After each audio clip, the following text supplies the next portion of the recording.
प्रिय पुण्यात्मा, ओम सदाशिव अलग निरंजन। जैसा कि आप लोगों को ज्ञात होना चाहिए कि संपूर्ण इस समय जो ये युग चल रहा है, ये युग परिवर्तन का समय है। इस कलयुग में ही सतयुग आएगा, कलयुग जाएगा, सतयुग आएगा। इस धरा पर तारणहार मुक्तिदाता की प्रगति हो चुकी है।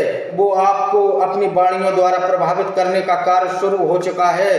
अनेकों भविष्य वक्ताओं ने अपनी भविष्यवाणियों में जिक्र किया है जिसका कि एक तारणहारा पृथ्वी पर आएगा और अपनी वाणी वचनों द्वारा संपूर्ण जीवात्माओं को एक ही झंडे के नीचे लाकर खड़ा करेगा। संपूर्ण विश्व में उसकी बातों द्वारा युद्ध भी टाला जाएगा, उससे संपूर्ण जीवात्माएं प्रभावित होंगी। वो सत्य का ज्ञान इस धरा पर प्रज्वलित प्रसारित करेगा। तो हे संपूर्ण जीवात्माओं, वो तारणहार आ चुके हैं। अब हम ये जानकारी आपको बताएंगे।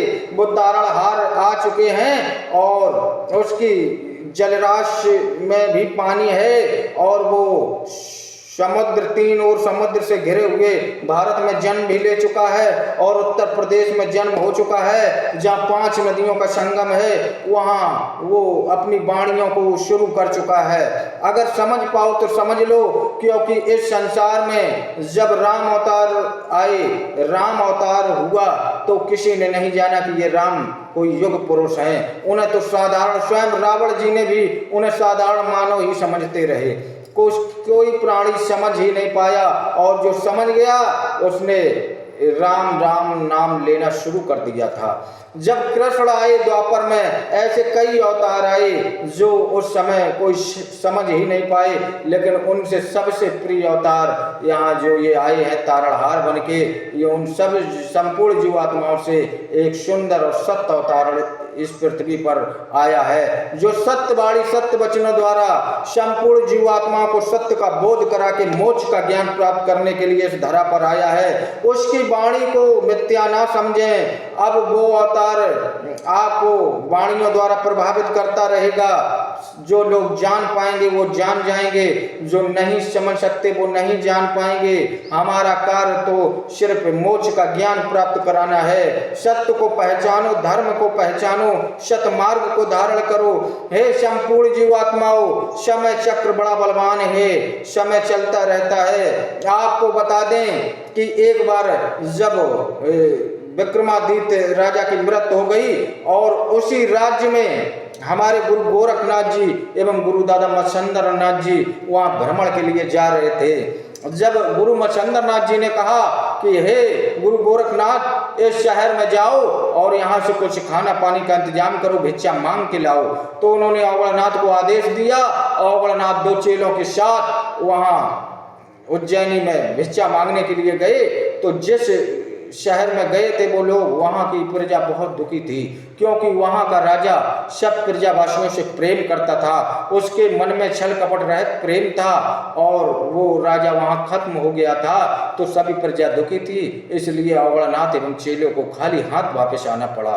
हे पुण्यात्माओं, जब वो वापस आए और उन्होंने गुरु दादा मत्स्येंद्र नाथ जी को सारी वृत्तांत पूर्वक हालचाल बताई कि यहाँ उज्जैनी का राजा तो विक्रमादित्य खत्म हो गया है और प्रजा बहुत वियोग में है, तो ऐसे में तो खाने पीने को कुछ नहीं मिला गुरुदेव।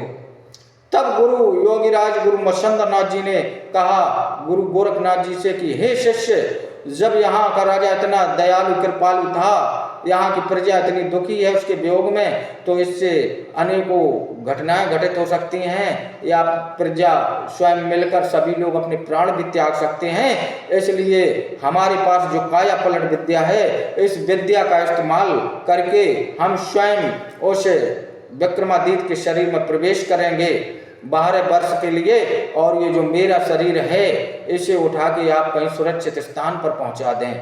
ऐसा कहके गुरु मत्स्येंद्र नाथ जी योग विद्या द्वारा, योग विद्या में निपुण थे गुरु मत्स्येंद्र नाथ जी, हम आपको ये बताना चाहते हैं। और योग विद्या द्वारा, काया पलट विद्या द्वारा स्वयं को अपना शरीर का चोला छोड़कर और वो वीर विक्रमादित्य के काया में चले गए। और जब उनका ये शव जो बाबा रूपी मच्छंद्रनाथ का शव था, वो उनका शव गुरु गोरखनाथ और औगड़नाथ जी एवं संपूर्ण चेलों ने मिलकर एक गुफा में सुरक्षित रख दिया। लेकिन वहीं पर एक ग्वालिन गाय चरा रही थी, जिसने बाबा जी के शव को रखते हुए देखा एवं उन बाबाओं की बातों को ध्यानमग्न होकर उसने पूर्ण रूप से सुन लिया था। उसको पूरी जानकारी हो गई थी कि ये बाबा विक्रमादित्य के शरीर में काया पलट विद्या द्वारा प्रवेश होने जा रहा है। भक्तों, वो ग्वालिन अपनी गाय चराती रही और उनकी बातों को सुनती रही। और इधर प्रिय पुण्यात्माओं, जब योगी राज गुरु दादा मच्छंद्रनाथ जी महाराज जी उन वीर विक्रमादित्य के शरीर को प्रवेश कर चुके, तो राजा ओम सदाशिव अलख निरंजन पिता का नाम लेके उठ खड़े हुए। वहाँ प्रजा में हर्ष उल्लास छा गया। वहाँ की प्रजा में संगीत में लय हो गई। जो आज मुरझाए हुए चेहरे थे, वो संपूर्ण चेहरे खिल उठे। बोल साचे दरबार की जय, धर्म के अवतार की जय। वीर विक्रमादित्य आज जब जिंदा हो खड़े हुए तो सब लोगों को एक अचंबा हुआ। उनकी पत्नी का हर्ष उल्लास का ठिकाना न रहा, वहां की प्रजा को हर्ष उल्लास का ठिकाना न रहा। आज लोग इतने प्रसन्न चित्त मुद्रा में होकर ढोल नगाड़े बजाने लगे कि हे परमात्मा, तेरी लीला अपरंपार, आपने आज मरे हुए प्राणी को जिंदा किया। और इसके साथ फिर सब में हर्ष उल्लास के साथ विक्रमादित्य रूपी जो गुरु दादा मच्छंद्रनाथ जी थे, वो अपने वहाँ प्रजा के दरबार में अपने परिवार के साथ पहुँच गए। अपने परिवार पत्नी के साथ विक्रमादित्य पुनः अपना जीवन रहने लगे। लेकिन उससे विक्रमादित्य तो मर गए थे, उनमें योग मायाधीश गुरु दादा मच्छंद्रनाथ जी स्वयं प्रवेश कर चुके थे। जब रहते रहते कई साल बीतते चले गए और प्रजा सुख आनंद में होने लगी। जब राजा विक्रमादित्य का सिंहासन पर बैठते तो वो तो योग विद्या से निपुण थे, संपूर्ण शक्तियों से निपुण थे। तो वहाँ साचा दरबार लगने लगा, सत्य एवं धर्म की जय जयकार होने लगी, विश्व विख्यात प्रसिद्ध विक्रमादित्य की होने लगी। क्योंकि उनके चोला शरीर, चोला काया रूपी चोले के अंदर तो श्री कविनारायण योगीराज गुरु दादा मच्छंद्रनाथ जी प्रगटे थे। तो उनको संपूर्ण वस्तुओं की जानकारी थी, इस धरा पर क्या घटने वाला है या समाज में क्या चल रहा है, या उनको तो संपूर्ण विद्याओं में महारत हासिल थी। योग विद्या से लेकर संपूर्ण विद्याओं की शक्तियों की जानकारी थी। तो वो न्यायप्रिय राजा का दरबार प्रसिद्ध होने लगा। इसीलिए आज भक्तों विक्रमादित्य का उज्जैनी का सिंहासन और दरबार विश्व विख्यात प्रसिद्ध है। इधर कई दिन बीत गए, 12 साल अपने गुरु मच्छंद्रनाथ गोरखनाथ जी से कह के गए थे कि 12 सालों के लिए सिर्फ हम विक्रमादित्य के शरीर में प्रवेश करेंगे, इसके बाद हमारा शव आप देखे रहना। ये शव मेरा, जब हम 12 साल बाद अपना शव शरीर को बदलेंगे तो हमारा मानव निर्मित शरीर जो बाबा वाला चोला है वो सुरक्षित आप देखभाल करके रखेंगे, हम उसी में वापस आ जाएंगे। हे पुण्यात्माओं, इधर क्या हुआ कि गुरु गोरखनाथ जी ने वो शव को तो उस गुफा में रख दिया और वो देश विदेश अपनी धूनी में रमाने में मस्त हो गए। क्योंकि वो भी सच्चे गुरु के चेला कर्म निष्ठा भाव से अलख निरंजन पिता का निरंतर सुमरन जाप करते थे। उनको संपूर्ण विद्याओं में महारत थी, यहाँ तक कि वो मरे हुए प्राणियों को भी जिंदा करने का सामर्थ्य सिद्ध योगी राज गुरु गोरखनाथ जी में था। उन्होंने 14 से चेलों के संग मिलकर इस धरा पर अलख निरंजन पिता का हर एक नगर, हर एक क्षेत्र में धूना लगवाया। हर एक संपूर्ण जीवात्माओं की परेशानियों को पल भर में दूर करने का कार्य गुरु गोरखनाथ जी ने किया एवं इस धरा पर अलख निरंजन पिता की संपूर्ण ज्योति विश्व प्रसिद्ध की। वो तो अपने धूने में लगाने में मस्त थे और इधर काफी समय बीत चुका था। राजा अपने राज्य काज में गुरु योगी राज गुरु दादा मच्छंद्रनाथ जी विक्रमादित्य रूपी जो अपने राजकाज में मस्त थे और संपूर्ण प्रजा को हर्ष उल्लास था। विक्रमादित्य की पत्नी इतनी अपने जीवन में खुश प्रसन्न होने लगी, उनसे उनको पुत्र की प्राप्ति हुई। गुरु दादा मच्छंद्रनाथ जी महाराज जी से जो विक्रमादित्य के चोले में थे, उनसे पुत्र प्राप्त हुआ। और जब पुत्र बड़ा हो गया 1-2 साल का, तो वो शिव जी के मंदिर में जाने लगी। शिव जी के मंदिर में गई रानी, अपना संपूर्ण 16 श्रृंगार किया और रथ को हाँका।